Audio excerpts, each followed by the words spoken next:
This segment has a content warning. The recording includes some discussion of mental health crisis and suicide that may be distressing or triggering to some members of our audience. We wanted to remind our audience that if you are having any thoughts of harming yourself, to call or text the 988 Suicide Crisis and Lifeline at 988. The Lifeline provides 24-hour confidential support to anyone in suicidal crisis or emotional distress. With that, on to the interview. In 2024, the future of identity, security, and digital transformation converges at Octane, hosted by Okta. On October 15th through the 17th, join the brightest minds in tech and business in Las Vegas or online as they explore groundbreaking innovations and unveil the latest Okta solutions to keep your organization secure, connected, and ahead of the curve. Whether you're a developer, an IT or security leader, or a visionary, Octane is your gateway to transforming tomorrow today. Security Weekly listeners only need to pay $100 for your full conference pass for Octane by using the discount code OKTNSC24 at securityweekly.com/Octane2024. You can also stream the event live on okta.com/Octane. Quick question. Do your end users always, and I mean always, without exception, work on company-owned devices and IT-approved apps? I didn't think so. So my next question is, how do you keep your company's data safe when it's sitting on all those unmanaged apps and devices? 1Password has an answer to this question: Extended Access Management. 1Password Extended Access Management helps you secure every sign-in for every app on every device because it solves the problems traditional IAM and MDM can't touch. Check it out at securityweekly.com/1Password. Welcome back, everyone, to Paul's Security Weekly. Let's see. Ms. Mandy Logan is here with us. Mandy, welcome. Yes, thank you so much. Really happy to be here. So good to see Kayla again. I know, right? Our guest for this segment is Kayla Williams from Devo Technology. And today we're going to be discussing AI and cyber and addressing analyst burnout. There's a lot of interesting correlations here that I'm anxious to explore. Welcome, Kayla. Thank you for having me. It's so good to see you both again. And, I miss being in there with you, but I will say the camera suits you. Yes. Well, thank you. It's all about the lighting, I guess, not about the talent in this case. On that side, right? Oh, right. I was saying for me, not for you. Okay. Either of you. So we do have SOC Analyst Appreciation Day coming up, and I should have that somewhere in my. When is that happening? Because we're doing like a pre-record for the day. Yeah, it's October 16th, and it's our 4th virtual event, and I think the 3rd that you and I are going to be doing together. It's awesome. Yeah. Yeah, so basically it's a whole day dedicated to SOC analysts addressing issues of burnout. I know in years past we've done things like yoga, and we have interviews with people about how to be a healthier SOC analyst, if you're working in the field. So it's a great thing. I look forward to it every year. The interesting, I think, development since last year in AI technology is moving along so fast. Is this development of AI, and it's interesting how it ties into burnout. Kayla, I don't know if you want to kind of lead us in the discussion about what your thoughts are on AI technologies and how they're helping the SOC in general and helping SOC analysts deal with burnout. Yeah, I have so many thoughts here. It's going to be hard to condense them all, but Devo's 2023 burnout survey found that 52% of respondents reported increased anxiety or feelings of depression, and 46% were struggling with sleep issues. And I don't want to say I'm happy to report, because that's definitely the wrong phrase, but I am of those numbers both. I have severe anxiety that keeps me. I fall asleep, but then I wake up in the middle of the night. I don't know if you've ever have had that issue before, because being a CISO, I always wake up panicking what I missed. Did I miss a phone call from the SOC or something else? But I also know that my SOC team experiences that as well. They have reported that to me. And as a line manager, wanting to be able to provide some sort of relief for them is of utmost importance to me. And I think what we're seeing now is a trend towards the utilization of AI in the Security Operations Center. And the general consensus that I've had when I've started having conversations was, oh my gosh, this is going to take away my job. I'm going to be replaced by the AI. I'm like, no, guys, this is going to help us. This is going to augment our teams. You can have, well, you need both. It's not you can have both. You need both because it's not a set it and forget it technology because it learns on its own. It can develop, and you need to make sure it's staying within the bounds that you've set. Um, I so, like so I like phrasing it as I feel like I have another junior member of the team. Right? exactly, And it's a very junior yes, member because the yes, technology is still evolving. It's not a knock on anyone, but like the results that I get are yeah, like if I had like let's say an intern, I'm like, hey, like can you go create me like a rough outline on this topic and include these things? And that's typically something like maybe an intern would do, but now I've got this. So if I had an intern, they would be doing way more interesting things than creating webcast descriptions, outlines of talks, yeah, basic coding kind of stuff. Because the code that comes back is, I would say, very much junior level source. If I ask it to write code, it's very yeah. much, someone described it, it's like, yeah, it's like someone was programming in high school and just learning is sometimes the code you get back. And definitely in terms of efficiency too, right? So Yeah, for sure. And for us and how Devo is utilizing AI is that we are leveraging the technology to kind of help with the level one SOC analyst. It's looking at your patterns, it is seeing what you're doing, what your playbooks are, and then it's taking on all of those alerts, the false positives, the false flags that we see out there that say, pay attention to me, there's a risk here. And because there's so many of them, you might be missing the human might be missing what's going on elsewhere. So it's kind of freeing us up to do a little bit more and move from this L1 mentality to, L2 and L3 and really focusing on the real risks to the organization and being able to provide more of a return of investment yeah, for I the think firm. just, using it as a tool, one thing I think is great is I don't have to remember how to create fancy charts in Excel. And so like recently I had this Excel sheet that someone had previously done and I had to update it.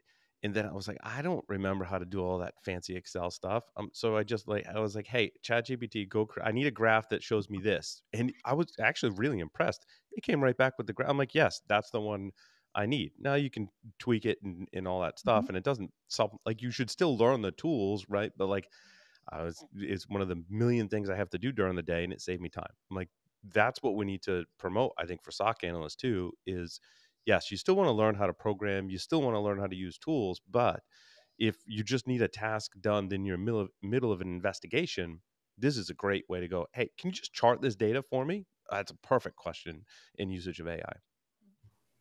Absolutely. And I'm curious, do you have any direct feedback, even if it's anecdotal, about the adoption of AI and it actually freeing up time and mental stress on the practitioner versus it being like, oh, well, you now have AI, so we're just going to add 10, 20 more tasks on top of you? That's a really good question. Thank you for asking that because you're right. If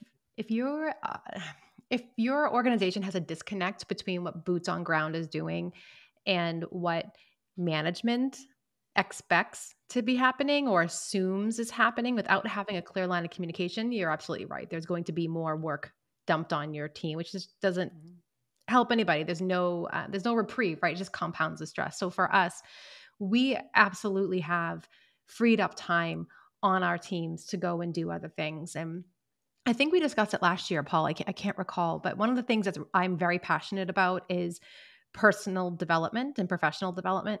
So that freed up time has allowed my team, not just my SOC team, because we use AI elsewhere, but focusing on the SOC team, to go and learn new things, to go and take classes, read the books. You buy books. There's a term for it, but you go and buy books and they kind of just pile up, but you keep buying them Mhm. anyway and giving them the opportunity to learn more and provide us with like a synopsis of what they're learning.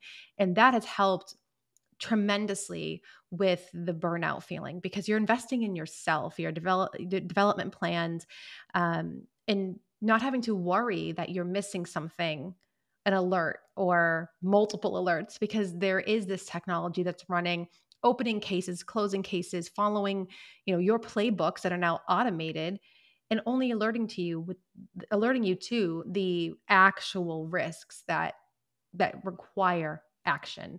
That minutia is now being handled. And of course, we have to pay attention to what's going on. As I mentioned before, it's not a slow cooker, right? You don't set it and walk out of the house and come back and expect it to be done.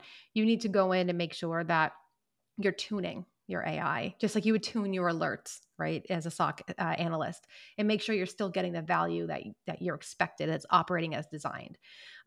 So for me, the ability to give that to my team, that freedom back to them to develop themselves, and to also to feel as part of a community, right? They're educating me on a lot of things. Like, there are very technical books that I don't understand, but they can go in and write a synopsis. And I'm like, oh, I got it. Okay. Is a great feeling for all of us. And, I really treasure that, having that ability. Yeah, So I like AI as a kind of a supplement, right, to get some work done more efficiently, to free up time to go things like read a book. I think is great, right? Because it may not be exactly on the topic that you're working with, but it gives you like a great background and different perspective that you can then bring back into the workplace. And if you're just stressed out dealing with the day to day, 100% of the time, you're not going to have time to sit back and learn something and apply it to your job, which is very rewarding. And without that, I think that's leading to burnout. Absolutely. We did Devo did publish, a guide called the Modern CISO, an essential guide for CISO success, where we surveyed 200 CISOs at enterprise size organizations. So those are like companies that have like $500 million or more in revenue. And you would think that those size organizations, that those CISOs would feel supported and feel, that their roles are being taken seriously, and that they're able to get what they need for their teams. But 32% of them have said that they want to leave their current roles because of the changing threat and regulatory environment and not being able to stay on top of it. Mhm. So having the AI in the teams, and people say, "Oh, it's just the SOC." Well, the SOC, what happens down there, if you say in the security operations center, ripples through the entire company and all the way up the chain to the CISO and possibly the executive team. So if those people aren't able to feel supported and do their jobs, I don't feel supported in being able to do my job. And then I shout in every direction that I can to say, "Hey, something is happening. We need to pay attention here." As do any other line of business, right? You want to protect your people and make sure. But the critical function that a SOC provides, you need to have your teams being as like optimized as possible. And that's where, to your point, Paul and Mandy as well, like freeing them up to do things that are worthwhile for them, that they have job enjoyment, they're not focusing on minutia, and they're coming to their jobs better prepared, because they aren't miserable. Like, let's be honest. Well, yeah, and that's kind of a hard thing with because myself dealing with burnout, both external requirements, resources not meeting what the external requirements are requiring right then, but also long term. And because I am neurodivergent, and there's a different type of burnout that can occur, and that can lead to actual like immediate physical, like Paul sees this, like as I get burned out, my speech stops, I start slowing, I have other neurological challenges that present, and then it's strange because you start losing enjoyment in things that previously did bring enjoyment. So it's kind of becomes like a triple slam, that no matter what you're doing, you're not getting out of that. And it really warms my heart to hear and care about the SOC analysts and those who are inundated all the time with an ability and desire and drive to care, versus the ramifications of being hypervigilant, like you were saying, like always having to be on, always being the CISO, always trying to follow everything.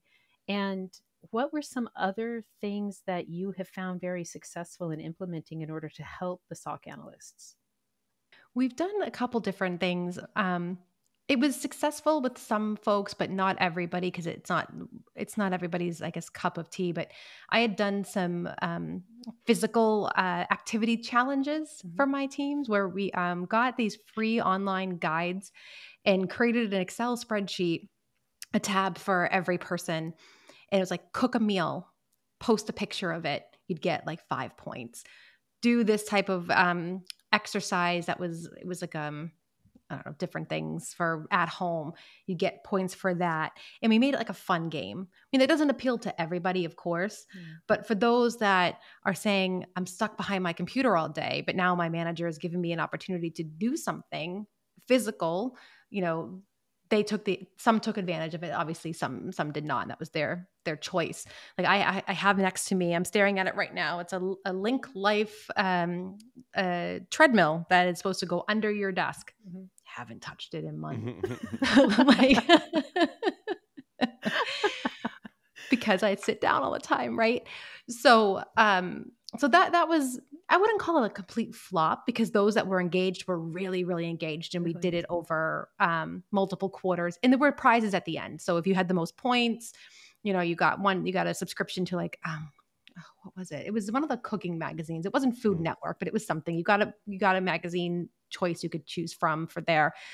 And Amazon gift cards. We were trying to incentivize people to get up and move, because I do believe that your mental health and your physical health is just overall health. They all impact each other. And, Mandy, I appreciate your honesty with your neurodivergence. I've been depressed my entire life. It's just a chemical imbalance in my brain. And, it's not, I wouldn't call it seasonal. I mean, it's every season, and it just ups and downs constantly. And I end up with an eye twitch when I get really anxious and overwhelmed. And I find that I'm able to better cope with the work anxiety, and then also being a mom of 3 and sports and all of that stuff. And it does impact my job. I am one of those CISOs who was, saying, yeah, okay, I can relate to everything that this survey is saying about, feeling that pressure internally and externally to work, and finding other ways to be successful, and how I can manage it. If you have any suggestions on anything else that I could try, or our listeners could try, I think it'd be great just to have that in your arsenal. Yeah, I want to go back to AI for a moment, because I believe there's people out there in companies that look at using the AI, and specifically the LLMs, as a threat, that your sensitive data is going to go into this AI model and it's going to be a really bad day. And recently I facilitated a virtual conference for SE Media on AI, and I got a chance to talk to a handful of people in the field that all have a different perspective and have been working with AI and LLMs in different ways. And every time the subject comes up, I'm like, what about the data privacy aspect of AI? Across the board, they all dismiss it. And they're like, look, you're going to greatly benefit in your security program from using AI, far outweighing the risks of your data going in there. Now, that's not the threat model for everyone, but in general, that's my opinion and the opinion of several others. So I just want to encourage companies out there to reevaluate that. Look at local models. If you're super paranoid, Llama is a free open source model from Meta that you can implement locally, which I've installed, and I think it's pretty good as well. So, my company will actually pay for your Chat GPT subscription.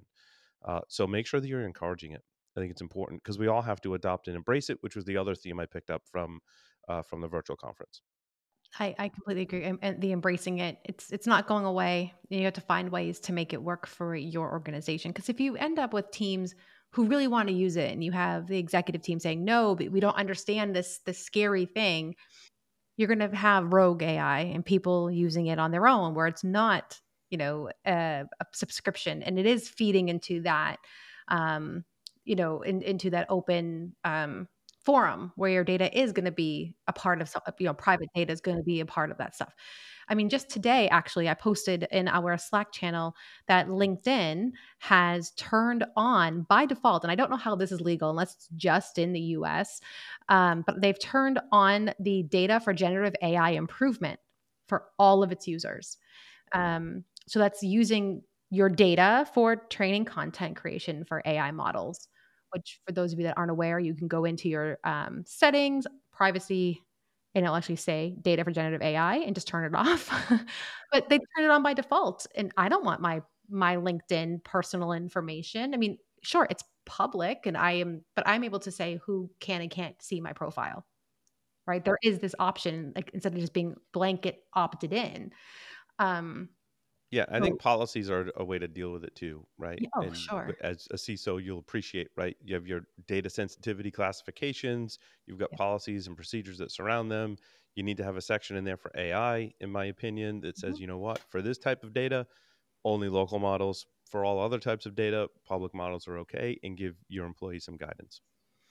Yeah, absolutely. And then they won't be tempted to go and use it on their own. They have their own subscriptions through the company, and you'll be able to know where your data is going.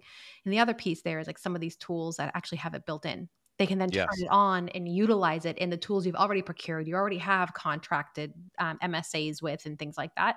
And it's going to enable other functional departments to be more, operate more optimally as well. So, well, for a SOC analyst too, your solutions that have it, I've described it as there, and especially when you're a SOC analyst, you have a solution that's looking at indicators of compromise or logs or combinations of both, right? There's a million of those different solutions, and they all have their own query language, which is so annoying as a SOC analyst. Yes. I'm sure people can relate. Every tool has a different language, but English is a common language, and AI models allow you to describe in English, I want this data from, can you go find me that data? And I think that's a really great usage of AI as an integration into your existing solutions. Yeah, I agree with you there too.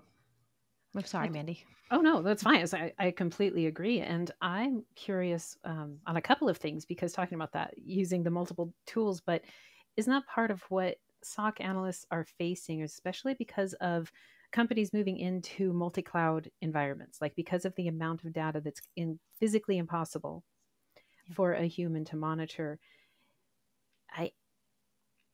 Is that, like, the multi-cloud environment facing teams today? Do you feel like that is a large part of what has boosted the anxiety and stress? I would say yes, for sure. And it's not even just multi-cloud environments. Just think about the amount of tools that you use every day, not even just the SOC, but everything that's coming into the SOC. So if you have Salesforce, you have Concur, you have all these, like Monday.com or whatever, anything that could be considered a critical app that has, proprietary information in it. If you as an organization deem that to be something worth logging and monitoring, that's coming into your SOC. You then have to go and work with all of those different functional teams that are using them to say, okay, tell me what I should be looking for. What should I alert on?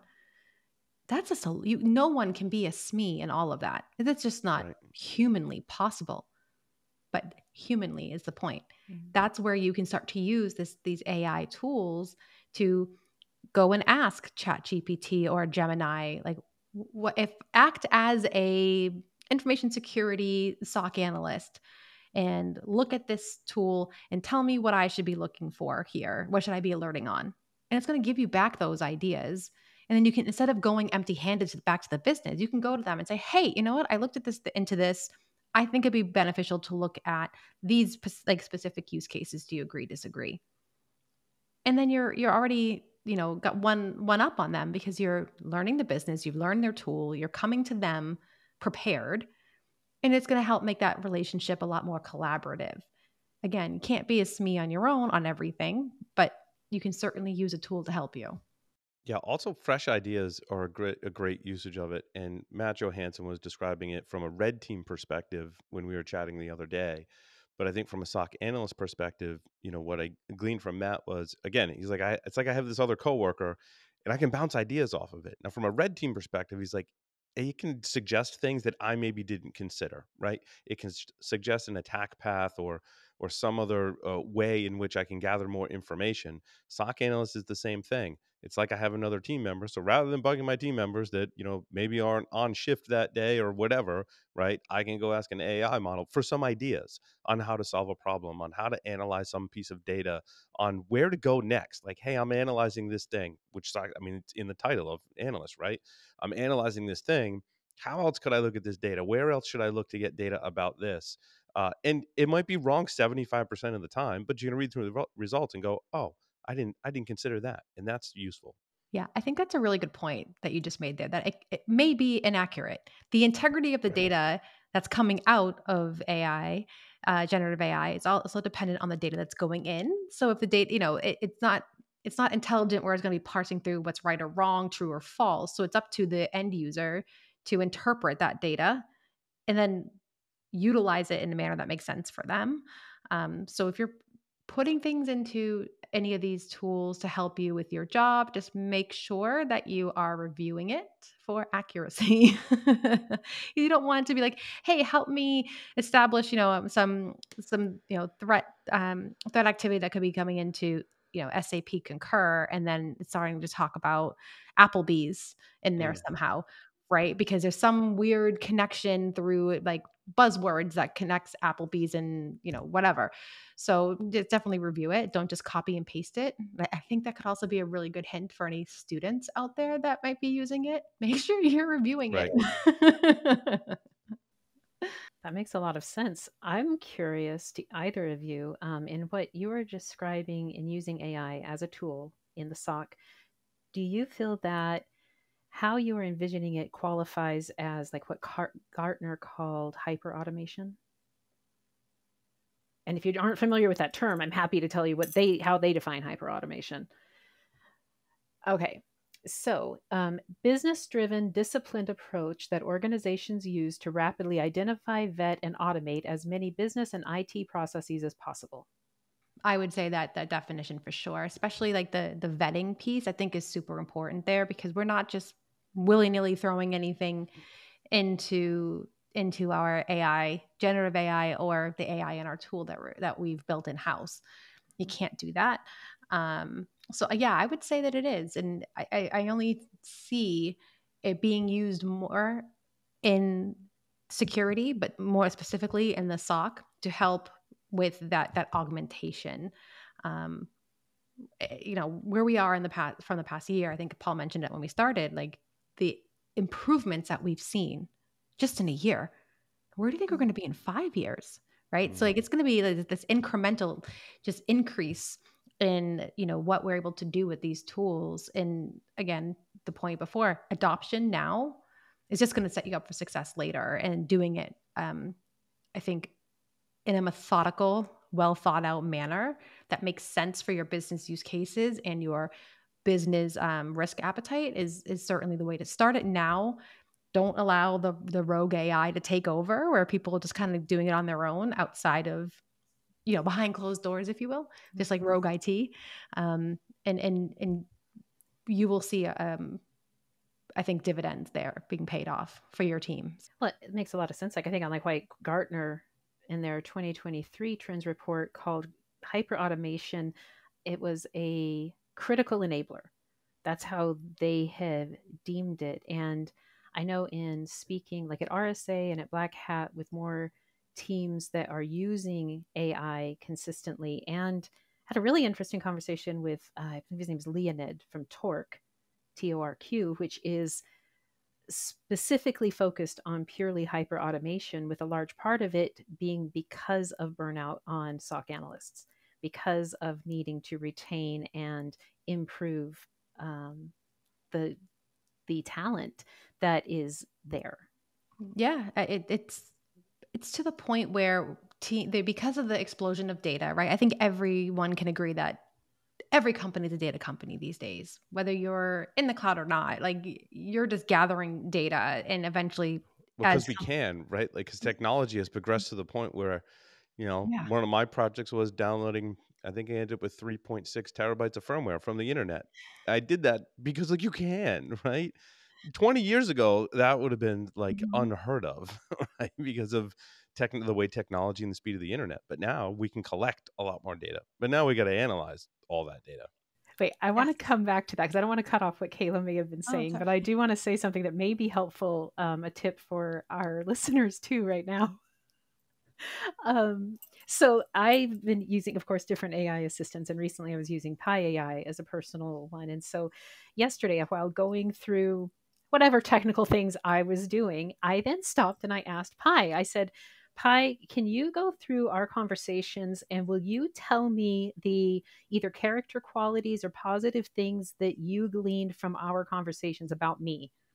And it told me, it's like, well, from our conversations, I noticed this, this, this, this. And it actually brought tears to my eyes. And I told it, I said, this really helps because you are taking millions of data points and putting it together here and giving me accurate like information that you distilled on why you say those things. And that was actually more like encouraging to me than I ever imagined. But it was because it's like, oh, it's hard and fast data. It's not, this isn't as subjective Right. as it's like, this is brilliant. I need that. And it boosted my morale and my mentality right then. There you go. That's great. Yeah. I haven't used that one. So No. we should talk about that offline, Mandy. I'd be Okay. really interested in what you did. That's pretty cool. And Yeah, I think exploring some of the models is good advice Yes. as well, especially if you're not getting results from, ChatGPT is the most common one, but there's a lot of other models out there. And, ask your peers, like, hey, if I get this problem, like what model would you recommend, kind of thing. And you're going to get a bunch of different answers, but it's good to go explore. Yeah, there's so many more out there than I think people are aware of, because the news really just focuses on the open AI stuff, right? Like I think there's a congressional committee meeting today or maybe yesterday to talk about the whistleblower from OpenAI. So that obviously dominates the news, but there are plenty of other options out there, and to your point, there's going to be one or maybe multiple that can help solve the problems that you're facing. I think another thing, like I've always been a huge fan of automation in my career. I think I had like stickers and mugs that said, I'll replace you with a very small shell script, right? And not only do I still think that's funny, right? But I also think it speaks to a philosophy that I embody, that many do as well, that I want to automate as much as I can. Now, the dichotomy with that is, and a lot of tech folks and maybe non-tech folks might appreciate this, sometimes you spend more time trying to automate something than you would just doing it manually, right? We've all been there, right? And I usually run into that from a technical standpoint, where I spend hours writing a script that does something to the data in some way, and that took me longer than if I would just put it in a text editor and edit it myself, right? That's And so we may, for a lot of other reasons as well, shy away from automation. We might be scared of it because if we automate something and it makes a mistake, that mistake is going to be amplified by the automation. But don't fear the automation and the help that AI gives you today. And I'll give you a quick example. I generated some Python scripts as actually part of this firmware download project that I did. And I turned it over to our senior developers. And I gave them a warning. I was like, dude, I totally use ChatGPT for like 85% of the code to do this. I'm like, know that going into it. And the senior developer was like, oh, he's like, no, that's fine. He's like, I use it to generate 80% of my code today too. It's totally fine. I was like, oh, okay. So we're all using it. We're all on the same page. We all know that it's not the most efficient. It'll have duplicates in, like, it'll have a function for this, but then duplicate that functionality over there. Again, someone pointed out that it was trained on a bunch of source code that was written by junior developers. And so that's going to happen. But totally, you don't feel bad using it in that sense. You're not cheating, right? As long as you're looking at the results and, modifying it and validating those results in some way, it's totally fine. Right. And I think kind of like bringing it back to the conversation on burnout, that Devo's burnout survey from last year found that 83% of IT professionals admitted that burnout led to critical errors that actually resulted in a security breach. So not just an incident, but a breach. And yes, there is a difference if people don't know. I'm assuming our audience does, but I think that is an opportunity to really reevaluate your processes. Have your AI look at it. What's missing? What can be improved? Because people have lessons learned, of course, but there might be things that you aren't aware of. Data explosion, tool explosion. You just can't be a SME in everything. So using AI here can help you to do a deeper dive across a broader spectrum of possibilities, and possibly bring up something that you never thought of before, that then helps to eliminate risk and eliminate this burnout that you have. So I guess, another point in the box for yes for me when it comes to using AI. Yeah, I think there's other projects I've worked on that I've been meaning to go then funnel back through the AI models and go, hey, can you make this better? Does this adhere to all the standards that you know about? And what about security implications? Tell me how to make it a more secure and have better integrity in this. It's a Docker file that I want to run through it and see what it comes up with. I haven't done it yet. But I think that's a great way to go. Like, what am I missing? Right. Yeah. Like, looking at like the CIS hardening standards, Mm-hmm. Compare that to this process and upload a document to it and see provide me the gaps, right? That could take a person hours to go through and do that, where the AI can come back with it really quickly. And then you're able to implement changes on a faster pace, which then secure your environment more. So there's just lots of opportunities here for AI to be on the security team side. Now, don't get me wrong, there are certainly opportunities for it to be, to be a nightmare too, when it comes to what are, what's being used on the other side, right? The tools that they're using AI for, and how they're attacking companies now at a much faster, scarier rate. But yeah, it's difficult to know how much attackers are using it. Like, are they using it to generate code for malware? I mean, more than likely they are. Yeah. How much and how effective they are, it's difficult for us to observe that data point, Yeah. unless we're looking over their shoulder, which, don't get me wrong, some government agencies are Probably are. Yeah. probably literally looking over their shoulder. I mean, working in this industry as long as I have, I realize that that's a thing. And not many people will talk about it, but it's certainly a thing. But that aside, I think it's, we all need to adopt it, because Yeah. one reason is, as you pointed out, Kayla, attackers are going to adopt any new technology, and we need to keep pace as well and use it as a tool in our arsenal. We have a lot of other tools in our arsenal, I think, too, to keep SOC analysts happy and healthy and productive and efficient, right? Because we spoke, burnout leads to people making mistakes. Not feeling good about your job leads to mistakes. So I had like this kind of list of things for SOC analysts to do, to help learn. Of course, you're going to use AI in this journey, as we already established. But I think if that frees up some time, basically, like, here's some of my suggestions. One is purely operational and kind of managerial, and will have to be in accordance with your culture. But one thing was, actually, one of my coworkers created this meeting, and I took it over, and it's 1 hour a week. And this one happens to be what we call a tech talk. And all of the technical folks are invited, right? And this may be different for your organization. You may have non-technical ones, right? This one just is focused on tech talk, because there's a lot of technical people at the startup that I work for, and we don't always get a chance to just hang out and just talk shop. And so we created this hour meeting to do that, and everyone looks forward to it, right? And we don't all make it all the time, right? Obviously, we got a customer meeting, we got a deadline, and working on a project, fine. But there's different people kind of rotate through. And I've asked them, in this particular case, they don't want a lot of structure. They're like, just keep it open for an hour. Sometimes we bring work related problems, like, I've been waiting for this meeting to ask the group about this, right? Sometimes it may be, hey, like, sales engineers join and go, I got this weird request from a customer, like, can the technical knowledge that shows up to this meeting help with it? I'm like, yeah, this is fun, this is exciting. It's been a great morale building, it's been a great way to share information. And I think really speaks to burnout, because sometimes we talk about what you do on the weekend, or I did this a completely non-work related tech project, and you totally got to check it out, right? So I think the 1 hour a week tech meeting for me is awesome. Yeah, geeking out with people who also want to geek out. I think that's great. I love that. What we had been doing previously, and I would recommend that companies look into it as well, is we would have vendors come in and do a pitch to us, and we would fire back questions at them, knowing that we were never going to buy anything. It was very, very. Yeah, well, that's where I got it from. Yeah, Jim is my mentor, so yes, yeah, he is. Yeah, that's exactly where it was. So we were having these vendors come in, knowing they weren't going to get a sale, and but to pitch to a security room full of experts. Yeah, and then it's helping my team to learn about the trends that are going on, what technologies out there, what threat actors our business is focusing on, and maybe there is an opportunity for us to shift focus in our next budget ask or whatever.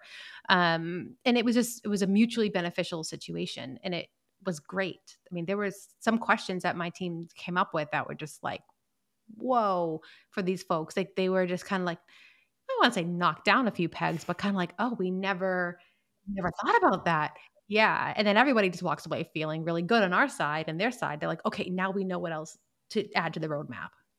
So it's great. Great opportunity. Yeah, I think some other things too. One thing I think for SOC analysts, especially to your point of knowing what's out there, right? And this knowing what's out there in terms of cybersecurity solutions, but knowing what's out there in terms of threat actors and what they're doing, knowing what's out there in terms of vulnerabilities and exploits.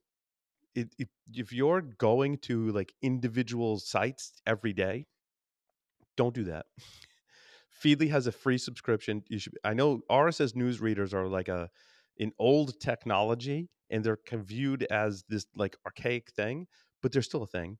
And we have no affiliation with Feedly other than I've used it for several years as my RSS news aggregator.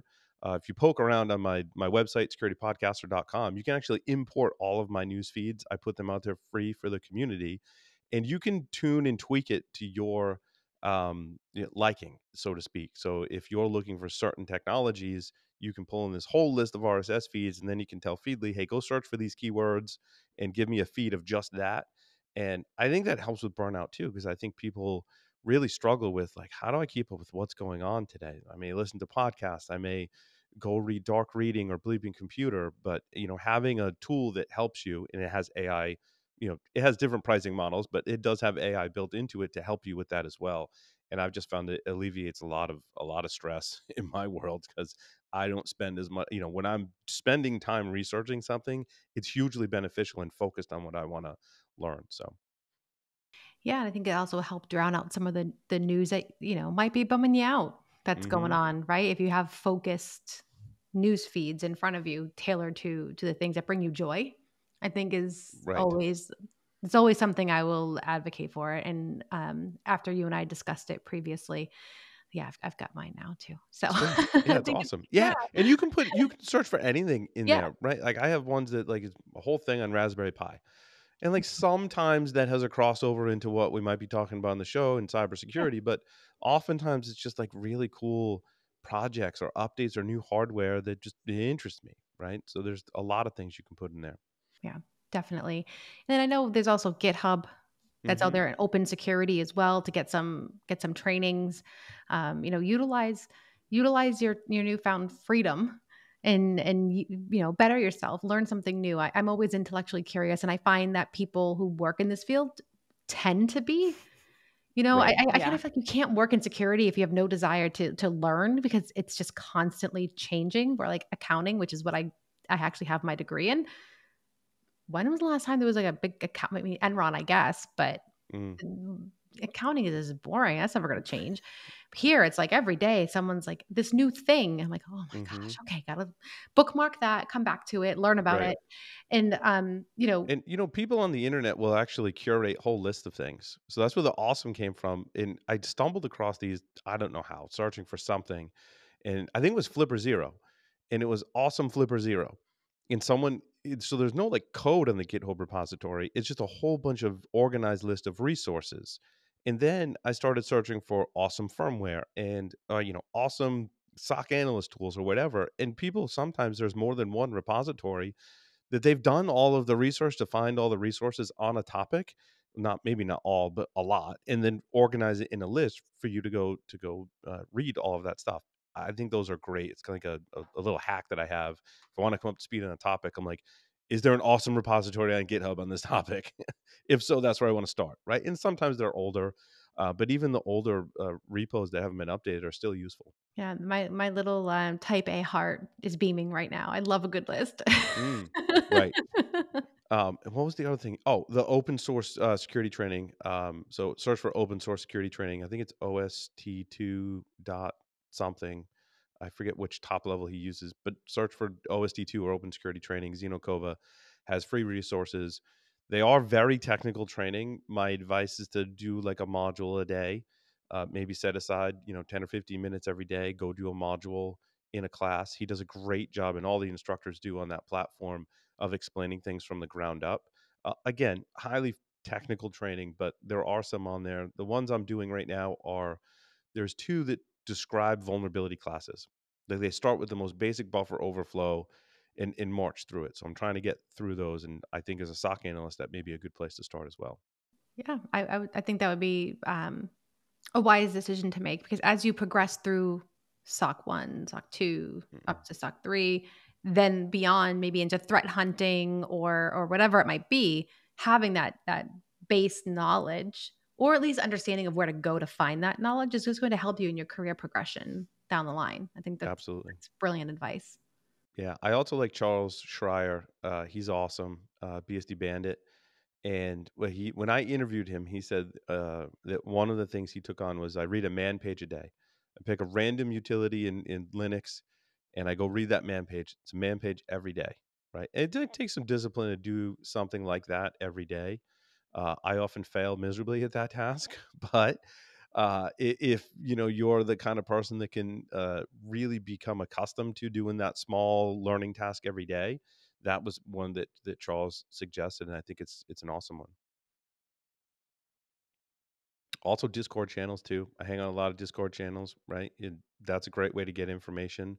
Typically, those channels will have a newbie corner, a news feed, something that just a lot of Discord channels out there for many projects, for many podcasts, from many companies, and typically they're open. You can just go hang out and you can ask questions. And again, some of the channels are kind of tuned, even with bots, to go get information in a channel.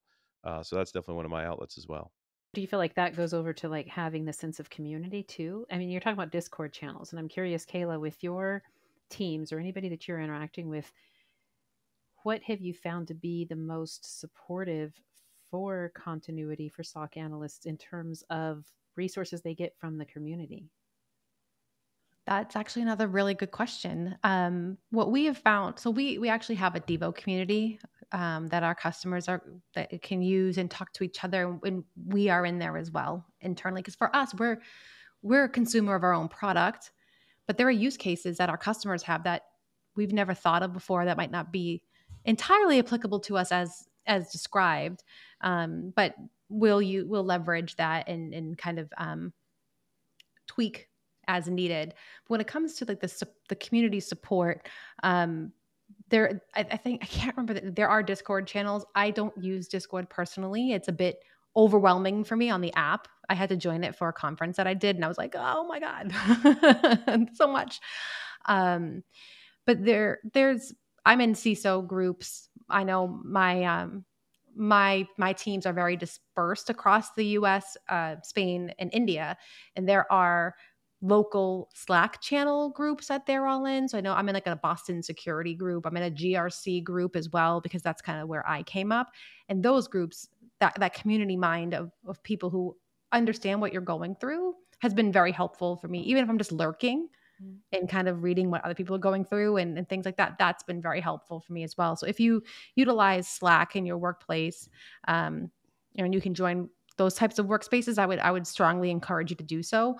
I believe you can get a free version of Slack for yourself as well. Because I see plenty of people that have like @Gmail email addresses in there. I don't know the nuances of what that takes, but if you can do that, join a local community. Ask on Twitter, X, whatever, in Discord or on Reddit about these channels. They do exist. And I feel it's very cathartic to talk to people who have similar experiences, even if they're in different industries. I think the roles are very comparable.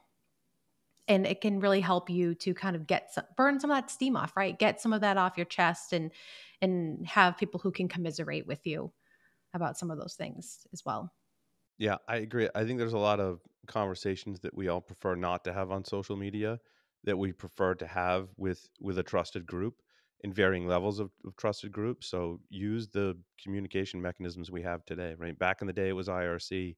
Now you've got Slack, you've got Discord, you've got Reddit, and pick all of them or some of them, whichever ones that you like better as a platform. Find the groups in there, like you said, Kayla, that are in your local area or in your area of expertise. Typically, security conferences will have Discord channels. So if there's one you love going to, be active in that Discord channel, and it's a great way to communicate with your peers, but also share information and perhaps ask questions.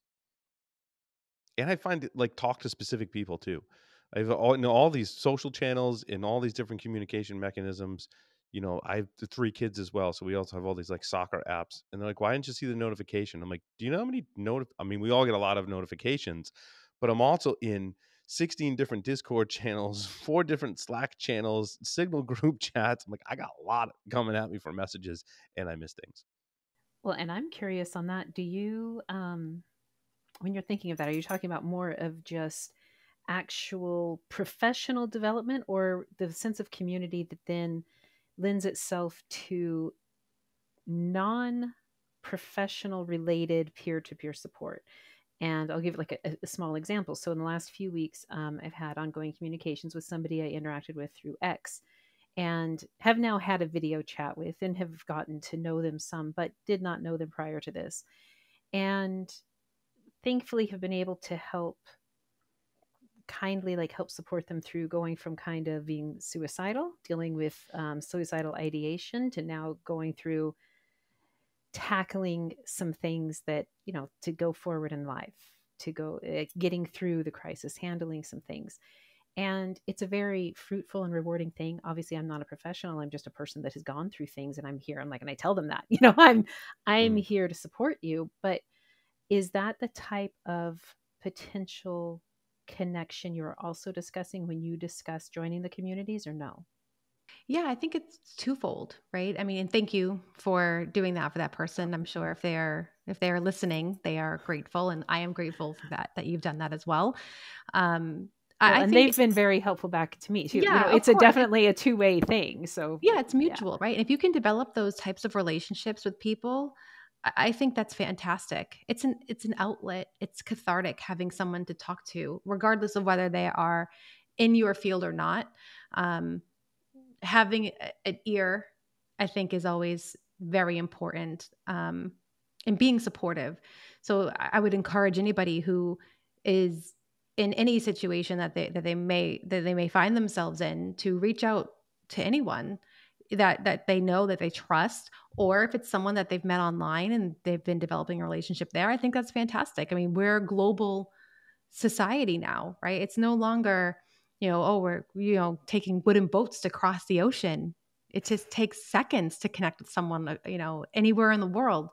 And I think it's far, far easier to find someone to be a support system, no matter what that support system looks like. I think it's very important to have for all aspects of your life. I think it's so, so vital to have those connections in any way. And I mean, I'm on social media.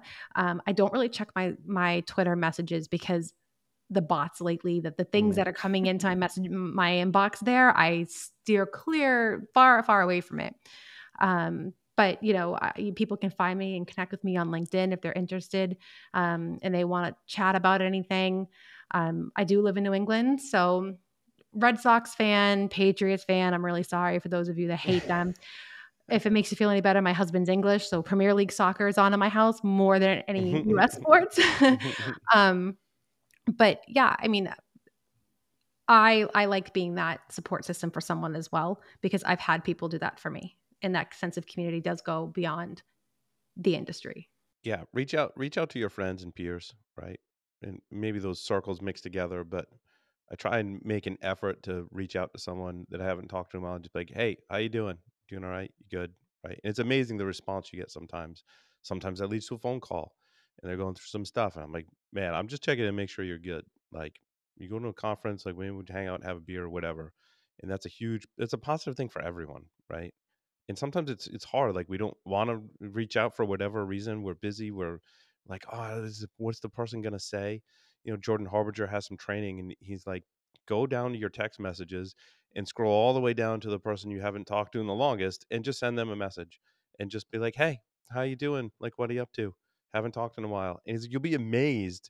Most of the time, it's a positive interaction, more often than not. So, I think that's great advice. I love that advice. That's great. I'm going to do that later, because I definitely have a very, very long list of prior the communications that I probably should check in on. Yeah. I like that. And we don't want those things done by AI. We actually want to connect with our people. Yeah. No, that's a great point, Mandy. Yeah. That's a great tie-in. It's true. Yeah. So other than SOC Analyst Day coming up, was there anything else you wanted to share with the audience, Kayla? Right now, I would say please register for our SOC Analyst Appreciation Day. I believe our voting is now closed for the SOC Analyst Awards, but keep your radar open for that for next year. This is something we do annually. We want to show the appreciation and the love for those teams that often, don't even get recognized unless something bad happens, right? So this is really the opportunity to spend the day celebrating yourself or your teams, and please join us. It'll be a good time. I think we've always had good times, haven't we? Absolutely. Yeah, it's always fun. Yeah, and there's always fun and engaging content too. So yeah, make sure you register and tune in. Well, Kayla, thank you for appearing on the show today. It was wonderful having you, and I look forward to SOC Analyst Appreciation Day. Thank you for having me. With that will conclude the show. Thanks everyone for listening and watching. We'll see you next time. Over and out.